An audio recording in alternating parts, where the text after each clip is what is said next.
Hola, si estás disfrutando del podcast y a la vez aprendiendo, no te olvides de suscribirte. Ahora sí, que comience el show.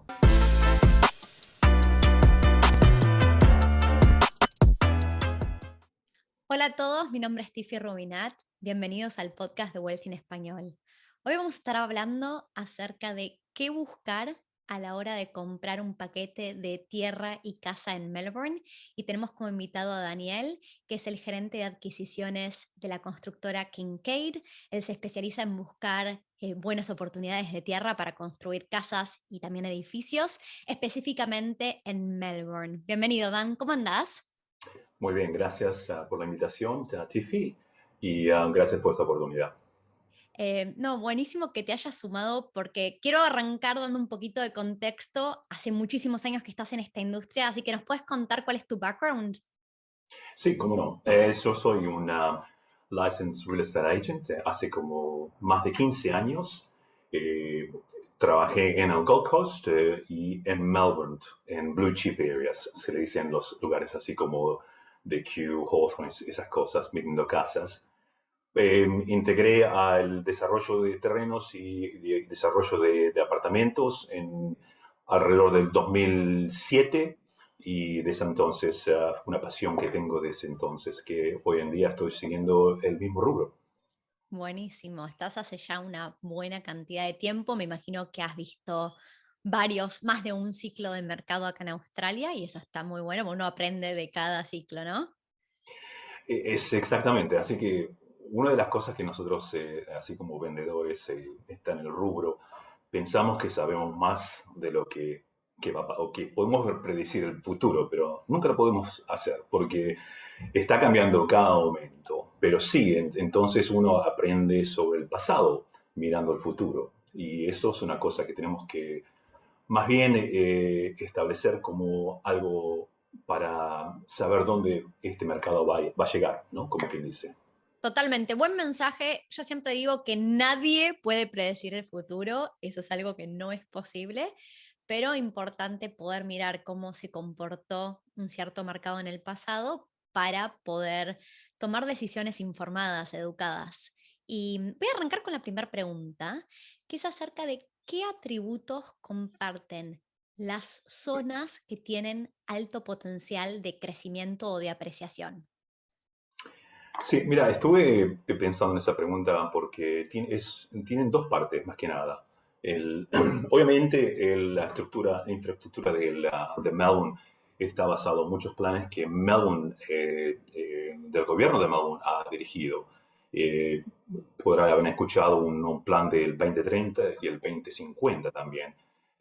Eso lo iniciaron en el 2002 y eso es parte clave del desarrollo, donde podemos uno ver el futuro de la infraestructura, como quien dice. Ya está todo planeado en el futuro, como quien dice, ¿no? Otro de los puntos también es la ley de la demanda y, perdonen por la Oferta. traducción, y de oferta, exactamente, supply and demand. Eso tiene también que ver mucho en cada ciclo también, ¿no? Te puedo Así que, preguntar, porque acabas de decir cosas muy importantes. Primero hablaste del plan que se lanzó en el 2002 a 2030, 2050, y por ahí para alguien que viene de cualquier país latinoamericano, es increíble poder pensar que algún gobierno va a mantener los planes del gobierno anterior, ya que cada vez que cambia de gobierno, por ejemplo en Argentina, nosotros somos de ahí, vos también sos argentino, sí. un término de presidencia dura 4 años y cuando viene el siguiente, todos los planes del anterior desaparecieron. Acá eso no sucede. Sí, mira, es importante, clave eso, porque como sabemos, los gobiernos tienen su propio edad de estar en poder. Y hay muchas personas que pueden ver el futuro más allá de su poder que en ese momento, ¿no? Político. En el 2002 hicieron algo muy avanzado mundialmente, que crearon una que se llama un Green Wedge, una cerca verde alrededor de Melbourne, porque para proteger la expansión urbana y también proteger las zonas rurales y las zonas turísticas y que mucho poder preservar esa adquisición, como que dice la palabra, heritage, y zonas así como reservas, esas cosas, ¿no? Y nunca en ninguna parte del mundo han hecho algo así en ese momento. ¿Y qué es lo que hicieron? Es unos planes para 30 años, cómo van a hacer su expansión. En esos momentos estarían unos 1 millón de personas o menos o más o menos por esa casualidad, para avanzar a ser 5 millones de habitantes. Entonces tenían que ya preparar una infraestructura muy avanzada para expansión de transporte, trabajos, viviendas, ciudades satélites y esas cosas más. De ese entonces, ese círculo verde que se le dice ha sido protegido por el gobierno, que de esa forma la ley del supply and demand está bien controlada también, ¿no? Perfecto. Y por eso acá siempre se dice cada vez que hay un PSP, es un Precinct Infrastructure, algo que se ha hecho con una infraestructura ya hecha anteriormente, antes que sea um, habilitado para un desarrollador, como quien dice, ¿no? Y todo lo que estás hablando es muy importante porque acá, desde el gobierno federal a cada gobierno de cada estado o territorio, se planifican muchísimas cosas. Por ejemplo, hablamos recién del crecimiento de la población. El crecimiento de la población, obviamente, pre-pandemia, la población de Melbourne venía creciendo más que la de Sydney y debe superar la población de Sydney en los siguientes años. Y no es casualidad, no es un accidente, todo está planificado. Entonces, eso es lo que trae un país desarrollado, que si viene el crecimiento de la población planificado desde el gobierno federal, entonces también viene la infraestructura en forma de transporte, de escuelas, de universidades, hospitales, todo realmente, ¿no? Entonces, cuando estamos mirando, vos empezaste a nombrar montones de cosas que hacen a la oferta y la demanda. Nosotros, para simplificarlo, cada vez que hablamos con cualquier cliente, cualquier persona, simplificamos la demanda en cómo crece la población, la inversión en infraestructura del gobierno y el empleo. Son los tres drivers más grandes para nosotros. Exactamente, sí. ¿Está bien? Sí, hay una parte que quiero decir. El gobierno acá de Victoria, en un momento dado, quiso crear un satellite city, una ciudad satélite, como quien dice, ¿no? Fuera de su estructura, la expansión de su estructura. Crearon en el lado de Windham, en el oeste de Melbourne, una ciudad con hospitales, trabajo, estaciones de trenes, muchas cosas. Y se dieron cuenta de que eso va a costar mucha plata para hacer muchas ciudades satélites. Entonces decidieron expandir su existencia infraestructura. Y eso es la expansión que estamos viendo y que se ha acelerado muchísimo acá en Melbourne, que estamos, como deciste vos, estamos llegando casi a más, la población más que New South Wales. En este momento no estamos muy lejos de eso. Y Mm. de esa forma, que la pregunta que me hiciste al principio, está basado en eso. ¿Dónde está esa infraestructura? La mayoría ha sido del norte, el oeste y el sureste de Melbourne. Eh, la demanda de la ley de demanda y ofertas se ha sido más establecido en el oeste porque hay mucho terreno, pero si uno compra cerca de una infraestructura de trabajo, estación, shoppings y hospital, esas cosas, sabe que va a incrementar su valor adquisitivo, ¿no? Totalmente. Y yo, desde mi experiencia personal, y grabé varios podcasts antes de este, donde compartí que yo compré en los Western Melbourne Suburbs, en un lugar, yo, a ver, no siendo de Melbourne, yo lo llamo Southwest, porque hay lugares un poquito más en el oeste, pero más al norte, en el área de Wyndham Vale. Y a mí me encanta la historia de crecimiento de toda esa área. Pero así como me gusta esa área, hay varias áreas que me gustan y no solo esa. Y vamos a estar hablando un par más de esas áreas. Dan, quiero de tu expertise, obviamente. Eh, a ver, vos hablaste de que vienen, ya las líneas de trenes ya están, etcétera. A mí uno de los proyectos que me gustan muchísimo hablar cuando hablamos de Melbourne es que Melbourne, yo siempre digo que es una ciudad tier 1. Sydney y Melbourne compiten con Londres, con Nueva York, y para ser un país del primer mundo, una ciudad tier 1, algo que me sorprende es que Melbourne, el aeropuerto no esté conectado a la línea de trenes. Y ahí está uno de los grandes proyectos de infraestructura que ya arrancó a construirse, que es como el aeropuerto de Melbourne se va a conectar a la línea de trenes, ¿no? Y eso me parece un proyecto importante. Exactamente, es uno de los planes de infraestructura del 2030-2050 ahora. Eh, ¿Por qué se llama 2050? Porque casi se han llegado al 2030 mucho antes del 2030. Entonces tuvieron que, vale, como quien dice, update esa infraestructura, como quien dice. La infraestructura del tren está ya en planes, es cuestión en estos momentos en prioridad, pero estuve mirando unos planes específicos de IBS, que es el National Bureau of Statistics, y el plan de 2030-2050 está muy adquisitivo en el website del Victorian Government, que cualquier persona puede bajarlo y ver dónde está en esa estructura. Pero es re importante lo que dijiste sobre tener esa conexión del aeropuerto a la ciudad, porque es algo que en este momento estamos un poco detrás de esa expansión que uno quiere en una buena infraestructura de ciudad, como quien dice. A ver, en el día a día yo pienso en que, bueno, no es que todos los días necesariamente voy a ir al aeropuerto y esa conexión no es tan importante como estar conectado con mi lugar de trabajo. Llegó COVID, muchas personas empezaron a trabajar desde su casa y obviamente algunas cosas han cambiado y no todo el mundo tiene que ir todos los días a la ciudad, a su oficina, ¿no? Pero hablando pre-pandemia, yo en mi anterior vida trabajaba para una empresa multinacional, no estaba en el equipo de ventas que viajaba semana por medio de Sydney a Melbourne, Melbourne a Sydney, porque ese no era mi rol, pero viajaba una vez cada 3 meses a Melbourne a presentar. Yo estaba basada en Sydney y cuando teníamos que presentarle los planes de ventas a Coles, que es uno de los grandes supermercados de Australia y el headquarters están en Melbourne, era muy común de casa tomarme un Uber o taxi al aeropuerto, volar a veces en el primer vuelo, a veces en el segundo vuelo, hacer todas las reuniones y ni siquiera dormir y volver a la tarde. Es un día matador, pero que conozco muchísima gente que ha tenido ese estilo de vida, donde es muy común ir y volver, ya sea en el día o el día siguiente, de Sydney a Melbourne. Y por ende, eso toma relevancia cuando uno tiene ese tipo de trabajos donde sí hace un commute, o sea, que va y vuelve de una ciudad a otra bastante frecuentemente.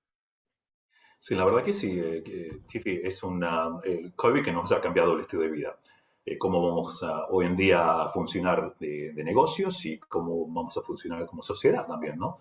Y trabajan, y eso pienso que es una de las claves, cambios que hemos tenido, hemos observado ahora en la expansión que estamos hablando en estos momentos.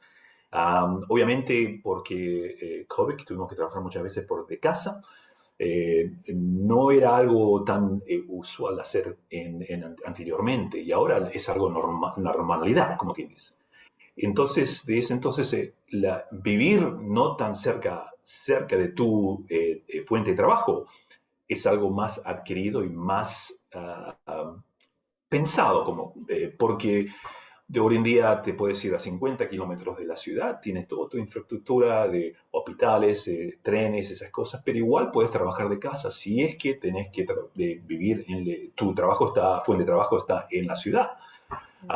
Y hoy en día creo que el 50% de las personas todavía están trabajando de casa y todavía están trabajando una vez o dos veces a la semana en la oficina. Y esa expansión ha ayudado la demanda que hemos tenido en los últimos 12 meses. Es una locura y el primer episodio de esta temporada número 3, que es el episodio pasado al que estamos grabando en este momento, ese y yo revisamos qué pasó durante todo el 2021 en reporte de CoreLogic y lo que es increíble es la cantidad de tierra que se vendió en Sí. los últimos 12 meses. Y entre Wealthy y Kincaid lo que más nos gusta traer son paquetes de House and Land, se llaman en inglés, tierra y construcción en castellano. Y una de las siguientes preguntas que tengo, Dan, para vos es acerca de el término tierra registrada, porque esto es algo que sale mucho en las conversaciones con las personas que están mirando comprar paquetes de tierra. ¿Qué significa que la tierra esté registrada? Yo. Es muy simple. Los desarrolladores compran un terreno que ha sido una farma, una casa, lo que sea. Si puede ser 2 hectáreas, 10 hectáreas o 20 hectáreas. Ya, y como habíamos hablado de la infraestructura, ya tiene un plan hecho, previo, el gobierno. Cualquier desarrollador que compra tiene que desarrollar ese terreno como la estructura ha hecho ya, eh, se ha nominado, como quien dice. Eh, entonces, ¿qué es lo que hacen ellos? Van a poner todos sus servicios civiles, que quiere decir agua, desagüe, electricidad, debajo de los terrenos. Tienen que construir sus calles, veredas, palos de luces, esas cosas. Y de ese entonces, cuando todo eso está terminado, la infraestructura, ellos se lo ponen hacia el gobierno local, que sería el council, que puedan ellos tiquear todas las conexiones están hechas y ya hechas por debe de haber. De ese entonces ellos preparan todos esos papeles y lo ponen, lo presentan al Titles Office, que es la oficina de títulos, para subdividir terrenos individuales, que sea tengan 20 en una calle o 10 en una calle, lo que sea, como ha hecho los planes que hayan presentado ellos, el desarrollador, hacia el council, tienen que desarrollarlo de esa misma manera. Eso tarda tiempo, a veces dependen, porque en este momento hay un desarrollo tan grande y no tenemos tantos constructoras civiles para desarrollar tantos terrenos en todo Melbourne, en todas partes de Melbourne, el norte, el oeste, el sureste. Entonces siempre se usan las mismas, con 3 o 4 o 5 iguales compañías. Y eso tiene su término del comienzo al final. Depende del desarrollo que sea, si tan grande sea, puede ser que te tome 6 meses, 8 meses o 24 meses, depende. En estos momentos, cuando teníamos un promedio de que duraban unos de 12 a 15 meses para comprar un terreno y desarrollarlo y ponerlo, dar el título individual al propietario. En estos momentos, porque la oferta y la demanda fue tan grande, no estamos viendo menos de 18 a 24 meses como mínimo de la compra a la registración del terreno que uno tiene que ser como dueño. Eh, Siempre se compra esto con un depósito, ponen un depósito, a veces el 5 o el 10%, y no pagan nada hasta el final de la construcción civil de ese terreno. Y los títulos estén todos separados, y de ahí entonces tiene que uno que pagar la diferencia. Si es que salió $250,000 un terreno, ellos pagaron $25,000 de 10%, el resto de la plata se paga una vez que tenga tu nombre, y de ahí en más uno puede comenzar la construcción una vez que tengas tu nombre en el título. Perfecto, o sea, una desarrolladora adquiere tierra que puede tener muchísimas hectáreas para que esa tierra sea registrada por el council o el titles office. Necesitan haber construido toda la infraestructura que va a incluir las calles, cañerías, electricidad, etcétera, que en este momento, como son pocas las empresas que hacen esas obras civiles y se vendió muchísima tierra en los últimos 2 años, lo que antes por ahí tardaban en registrarse 6, 12, 18 meses, ahora está tardando de 18 a 24 meses. Y a veces en el pasado, o sea, tardaba esa cantidad, pero por ahí uno podía más fácilmente conseguir tierra que las obras ya habían arrancado hace unos cuantos meses atrás y entonces estábamos a poquito tiempo de que la tierra estuviera registrada. Lo que está pasando ahora, por lo que entendí y que es lo que estamos viendo en todo el mercado, es que es muy difícil poder conseguir tierra que esté cercana a registrarse porque hubo lo que ya estaba registrado o cercano a registrarse ya se vendió en general, ¿no? Que es bastante difícil conseguir ese tipo de tierra. Y una de las cosas que vos acabas de comentar entonces es Una vez que la tierra sale esa registración, entonces podemos hacer la transferencia del título, del ownership, de quién es el desarrollador, a quién está comprando esa propiedad. Eso ocurre cuando lo llamamos settlement en inglés, ese es el término, se transfiere el título. Y una vez que el settlement está hecho, recién ahí podemos arrancar con la construcción de la casa. ¿Está bien? Perfecto, ese es el proceso. Ya entendimos que está complicadísimo encontrar Sí. tierra registrada y lo que te iba a preguntar es, ok, vamos a construir una casa. Vos trabajás para una constructora en este momento. Estamos pensando en que hay las tierras, cuando uno compara tierra, pueden haber variaciones en el slope, si hay algo que se llama easements, caveats en la tierra, pero en general uno puede comparar metros con metros cuadrados y hacer un comparativo de precios. Es mucho más directa esa comparación que cuando uno compara constructoras, porque hay una variedad tan grande en la calidad de lo que uno construye, que es muy difícil. Es como que sí, siempre puedes encontrar una construcción más barata, pero tenés que tener cuidado con lo que estás firmando. Entonces mi pregunta hacia vos, Dan, es, ¿qué te parece esencial cuando uno está comprando un paquete de construcción para una inversión? ¿Qué es lo que tenemos que estar mirando que esté incluido en ese paquete? Mm. Sí, mira, es una pregunta que uno siempre se hace y depende de la experiencia de cada uno, la respuesta es diferente, por supuesto. Pero si uno va a hacer tu primer compra, o por ahí no, siempre es bueno tener una, como que sí, un advice de una persona profesional, una persona con experiencia, porque tienen muchas cosas que unas personas no pueden tomar en cuenta. Como dijiste antes, comprar un terreno, el precio de la construcción puede variar si el terreno no está a niveles, tiene un poco de slope y hay que corregir ese slope, porque obviamente las casas se tienen que estar a nivel, como que para edificar.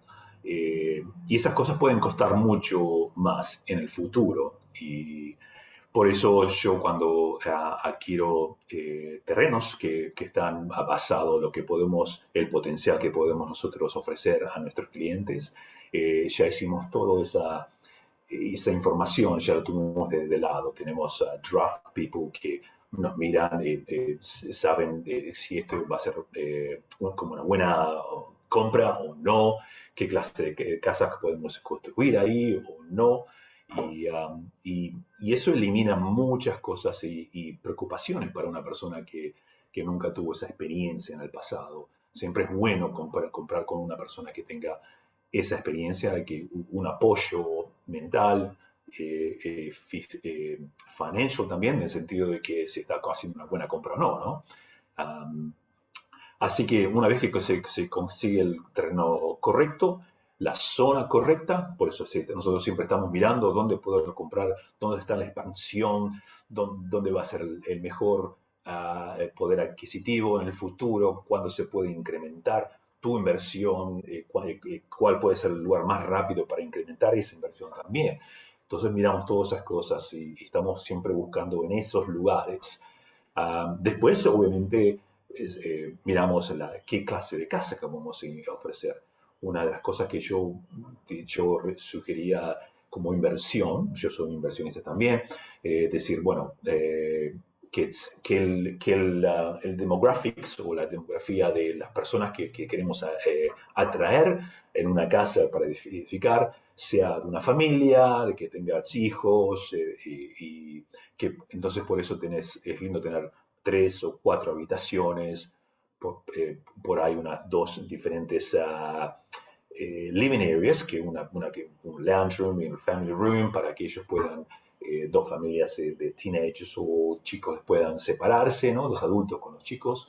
Double locker garage, un doble garage también. Esas son las cosas más clave, porque así tu porcentaje sea grande, a qué clase de clientes quieres atraer como inversión o personas que quieren que renten, que alquilen tus propias inversiones, ¿no? No sé si eso Totalmente. te- Totalmente. O sea, cuando uno nunca miró antes un contrato de una construcción, es muy difícil no saber qué es lo que uno tiene que estar mirando. Ahora, bueno, obviamente, tanto Dan como yo miramos esto todos los días y ya uno ya sabe medianamente qué es lo que tiene que buscar. A ver, desde mi opinión personal, yo coincido con absolutamente todo lo que vos dijiste y cuando empiezo a mirar los detalles, no me gustaría nunca meterme en un contrato donde no me entregan algo que en inglés sería full turnkey, ¿no? Porque, ¿qué pasa?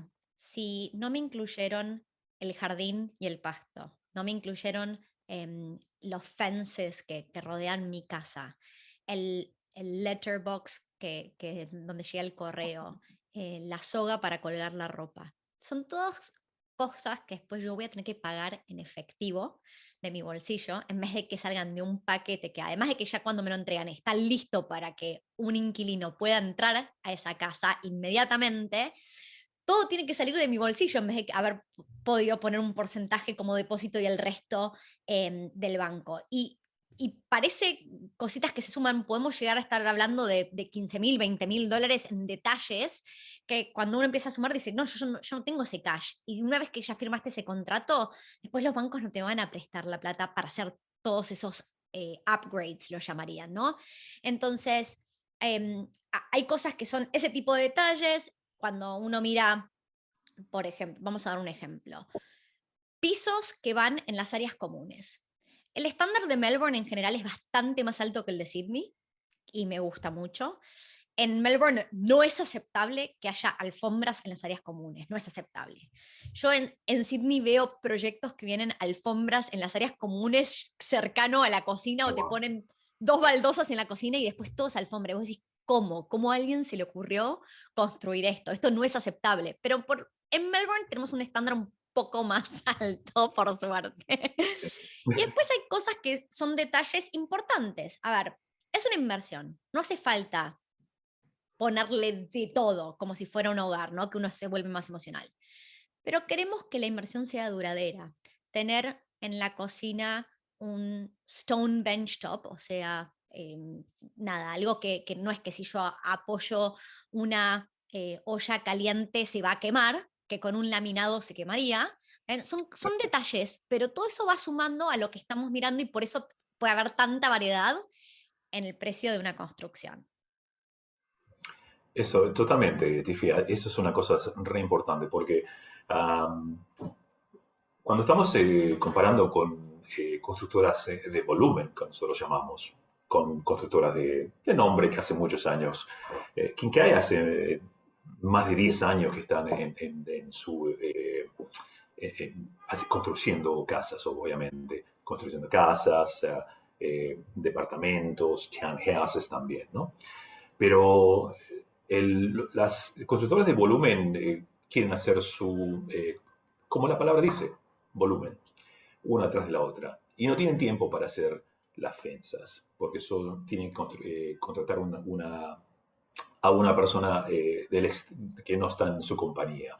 No le hacen el driveway, por ejemplo, no te hacen como comentaste antes, el cover hangout o los blinds, esas cosas. No tienen tiempo para eso, solamente lo básico y a la próxima persona. Como que nosotros tomamos muchos detalles en completar todo, para darle un turnkey, que no se dice en inglés, que es el que te damos la llave y tú abres la puerta de tu casa, está todo completamente, todo hecho ya.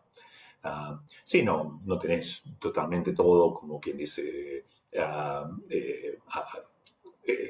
furniture, como que solamente la casa y las cosas necesarias para que una persona pueda mudarse sin ningún esperar a que terminen a hacer ciertas cosas. No como muchas personas que compran una casa nueva y tienen las cortinas, las sábanas como cortinas por varios años hasta que puedan, ¿no? Me ha pasado a mí Sí. también, poder tener la plata y también para lo más importante adelante. Muchos no es importante tener el césped no ya preparado, pero no, esas cosas nosotros podemos detalladamente decir, te hacemos todo completamente y aquí está la llave. De esa forma, como inversionista, eso es algo ideal, porque a mí me gustaría, no solo que tuve que pedir prestado para el préstamo, tener que esperar a que terminar de hacer ciertas cosas. Una vez que yo soy el dueño y pagué por la construcción y tengo que esperar que terminar todas esas pequeñas cosas para tener una inquilino. Yo quiero, una vez que tengamos, que yo dé toda la plata, me gustaría que alguien se mudara. Eh, Cuanto antes. Cuanto antes, exactamente, sí, sí. Sí, obviamente una vez que estamos pagando una hipoteca, queremos reducir el periodo que va a estar vacante esa propiedad. Entonces, en el momento que nos entregan la llave, queremos tener cuanto antes una persona ya mudándose y entrando a esta propiedad. Ahora te voy a preguntar, ¿qué te gustaría comprar a vos? ¿En dónde estarías comprando vos en este momento en Melbourne? Un paquete de casa y tierra. Bueno, mira, es una de las cosas que dije al principio de esta entrevista. A veces son difíciles nosotros satisfacer nuestras necesidades porque solo pensamos en las otras personas, cómo podemos ayudar a otras personas y nunca nos ayudamos a nosotros mismos. Pero en sí, a mí me gustan ciertas infraestructuras que la ley de la oferta y demanda no está completa. Eh, lo que quiero decir es como, por ejemplo, hay ciertos lugares de que la infraestructura ya está hecha, es muy vieja, pero está muy lejos de Melbourne, pero hay muchos terrenos. Entonces, para esperar que tenga la infraestructura como trenes, hospitales, esas cosas, ya está hecho, no vas a tener ninguna diferencia de plata. Solamente la forma de que adquirir como que la palabra que trato de decir en inglés es equity en la casa, ¿no? Es por la demanda de los terrenos en ese momento. Si hay muchos terrenos, va a dar un tiempo para que ese equity se incrementa. Pero cuando tenés no solo de que hay una restricción de terrenos y la infraestructura va a llegar otra vez muy pronto, vas a tener una elevación de equity más grande y más rápido. Y a mí me gustan esos lugares donde podemos, ese potencial, como quien dice. O Para, sea, ¿a vos te gusta cuando la infraestructura está en camino, está viniendo? Por ahí no necesariamente está todavía acá, pero ese para vos es el upside, ¿no? Es justamente el terreno vale lo que vale ahora y cuando llegue esa infraestructura que ya está planificada y está viniendo, ahí es cuando hago más plata, ¿no? Y nombraste la palabra equity. Voy a aclarar que equity, para todos los que no saben lo que es la diferencia entre el valor de una propiedad y cuánta deuda tiene uno con el banco. Y si la propiedad se va apreciando o valorizando en el tiempo, entonces cada vez tengo más equity, que eso es lo que estamos hablando. Entonces, concretamente, preparándonos para este episodio, yo no sabía lo que me contó Dan. Dan, vos me contaste que acabas de comprar. ¿En dónde compraste? bueno, compré uno de esos lugares donde... Decinos el lugar, porque al queremos lugar saberlo. es uno de los, se llama el estado de Urania State, Lane State, en Beveridge. Es el norte de Melbourne y es un suburbio, Beveridge es un suburbio medio pequeño, está en la borda del Regional Area, que está el metro y el hijo donde cambia a ser Regional, que no es muy lejos porque serían unos 15 kilómetros, 20 kilómetros y ya estamos cerca de la ciudad. Hay un poco de infraestructura, pero no todo totalmente. Después, pasando Beveridge, está otro terreno, otra ciudad que se llama Wallan. Esa infraestructura ya tiene infraestructura ya completa, hace muchos años atrás. Pero hay muchos terrenos en esa área. Pero esta área no. Estamos esperando trenes, ya empezaron los colegios, van a venir hospitales, van a venir shopping centers, esas cosas. Y me atrajo mucho esa inversión porque es una inversión que me gustaría para mis hijos también, para que ellos puedan tener una inversión para ellos. Y por eso compramos ahí. Bueno, yo tuve el placer de que Dan me paseara por Melbourne a mediados de diciembre del 2021 y cuando estábamos en la parte norte de Melbourne, llegando a Beveridge, yo había estado otras veces mirando propiedades en Melbourne, pero no había estado en esa área antes y me llevé una sorpresa mega placentera. Me encantó el lugar, realmente yo visualizo ese potencial que vos visualizás. Yo me sigo planteando si mi siguiente inversión va a ser en Melbourne, simplemente que soy de la idea que me gusta diversificar ciudades, pero como estamos viendo las mejores oportunidades en Melbourne, me cuesta No decir, bueno, compra otra más en Melbourne en este momento porque las oportunidades están tan buenas y si tuviera que comprar otra en Melbourne probablemente iría por esa área, ese North Corridor, y Beveridge es una excelente oportunidad. Es todo lo que vos dijiste. Viene un parque industrial que va a crear 30.000 empleos en los siguientes 20 años, un mega shopping center, hay propuestas para universidades, TAFEs, nuevos colegios, hospitales, nuevas líneas, o sea, el tren ya está y pasa la B-Line, que es esa línea regional, y se están agregando estaciones de tren. Todo lo que vos dijiste, yo dije, yo visualizo el crecimiento, y lo lindo es que uno va ahí y se siente como que está en el campo, no sé, tiene ese Sí. countryside feel, Eh, pero estando cerca de la ciudad, y eso es lo lindo, yo creo que eso es lo que a la gente le gusta, es como que uno siente que está en la naturaleza estando cerca de la ciudad. Exactamente, sí. Y lo que estábamos hablando anteriormente, estuve mirando unos papeles una información, sí, que me gustaría compartirla con ustedes, pero Dale. parte del 2050, y esto pueden ustedes bajarlo también a través del ABS, que es el Australian Bureau of Statistics, ¿no? Y formula cómo va a ser la demanda de comparación de Melbourne a Sydney y cómo en el 2050 la población va a ser más alta que New South Wales. ¿Qué quiere decir con esto? Porque en estos momentos el struggle que tiene en Sydney en estos momentos es obviamente la adquisición de propiedades establecidas o no construidas, porque se está quedando sin... Es muy caro primero, por la demanda es muy grande y la inversión a veces llega a ser para return of investment o va a tardar mucho más, porque mientras uno pide más de plata, va a tardar más para pagarlo también, ¿no? Pero lo que va a pasar acá, en esto, estoy mirando con esta estadística, que no en no mucho tiempo, no va a llegar hasta 2050, va a ser mucho antes, el mismo problema que tiene New South Wales va a tener Melbourne, por la misma incremento de población que tenemos a través de la expansión. En estos momentos es la expansión de interstate, de otros estados, pero no hace mucho tiempo era overseas también. Y ahora como paró las fronteras se han cerrado temporalmente, el crecimiento es mucho más a través de la infraestructura locales y las personas inversiones locales. Una vez que las fronteras del exterior se abran, no sé lo que va a pasar, pero va a Sí, que ser... en realidad las fronteras ya empezaron a abrir, ¿no? A partir de mediados de diciembre, las fronteras abrieron para quienes son estudiantes, skilled migrants, work and holidays y refugiados. Todavía no está abierto al turismo.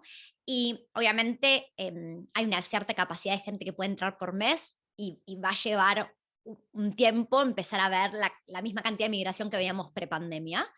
Pero imaginémonos, si todo esto, todo este mercado se movió los últimos 2 años con demanda y oferta local, y nada más que local, porque nadie estaba entrando, y la migración fue negativa durante los Sí, últimos 2 años, imaginemos qué va a pasar cuando abran las fronteras. Para mí, uno de los potenciales más grandes que representa Melbourne en este momento es que Melbourne y Sydney son totalmente comparables en cuanto a poblaciones, infraestructura, el tipo de empleos y los sueldos que dan. El costo de vida en Melbourne en este momento es significativamente más bajo que el de Sydney.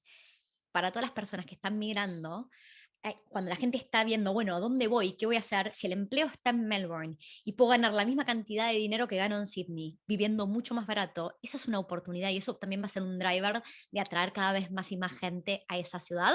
Porque es eso, nada es perfecto, no hay un equilibrio en este momento y se abrió tanto el gap de precios que ahí es donde también está la oportunidad. yeah. Tengo que decir la verdad, yo siempre Melbourne me encanta por el estilo de vida que uno tiene, los restaurantes, que pueden llegar a ser.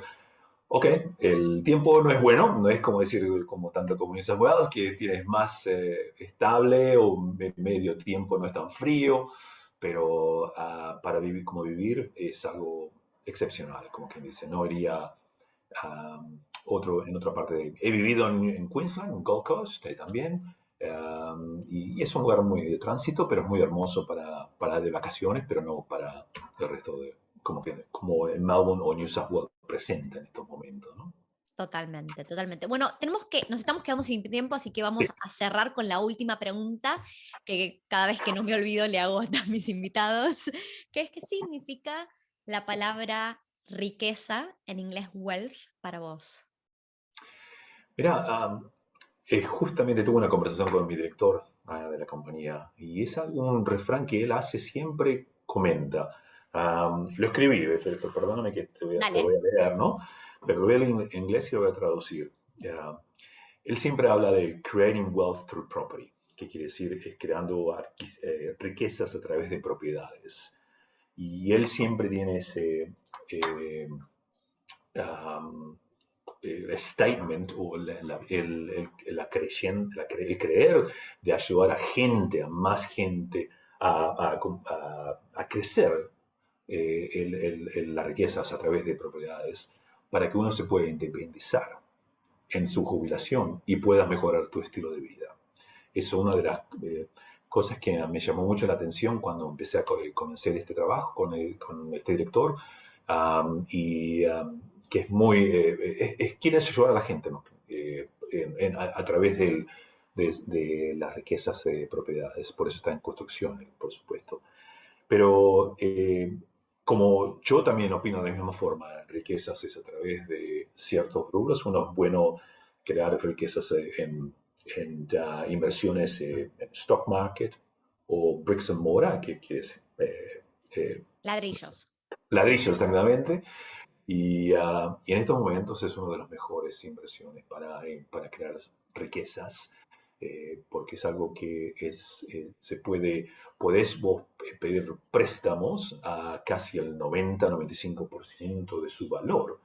Um, eh, y con solo poner un 10%, un 5% de tu bolsillo, que eso es una diferencia muy eh, diferencia grande, porque si uno va a pedir plata para invertir en el stock market, le darían un préstamo comercial, pues, perhaps, algo que sea el 50%, el 60% o menos todavía. Pero para poder, si uno puede pensar que decir, bueno, yo pido $600,000 de préstamo, pongo el 10%, o sea, $60,000, entonces tengo que pedir prestados 540 y poner el potencial de que esa inversión se pueda duplicar a 10 años o menos. No tu inversión de tu bolsillo de $60,000, sino de 540 miles de dólares. Es algo que mind boggles for me, ¿no? No lo puedo a veces entender, como y que la gente no pueda tomar provecho de ese potencial de inversión. Totalmente. Bueno, Dan, te voy a agradecer por tu tiempo, por todo tu conocimiento, por haberlo compartido con la audiencia. Para las personas que están viendo este video en YouTube tenemos la capacidad de dejar comentarios y me encantaría escuchar comentarios acerca de ¿qué opinan de Melbourne como lugar para invertir? Yo repito, hace un año vengo repitiendo que es mi lugar favorito para invertir, pero quiero entender a aquellas personas que están considerando invertir en Queensland, Adelaide, Perth, donde estamos viendo precios tan similares a Melbourne. ¿Por qué eligen esos lugares versus Melbourne? A ver, yo creo en el crecimiento de Melbourne, no creo que las otras lugares que acabo de mencionar crezcan tan rápido como Melbourne, por la oferta y la demanda y mirando hacia atrás los últimos 10, 20 y 30 años, pero obviamente estamos abiertos a opiniones y quiero entender las personas que eligen Melbourne, si es por lo que acabamos de decir en este podcast, y las que eligen otras ciudades, ¿por qué están eligiendo esas otras ciudades? Me encantaría estar abierta a escuchar opiniones. Así que bueno, nos despedimos. Muchísimas gracias, Dan. Hasta la próxima.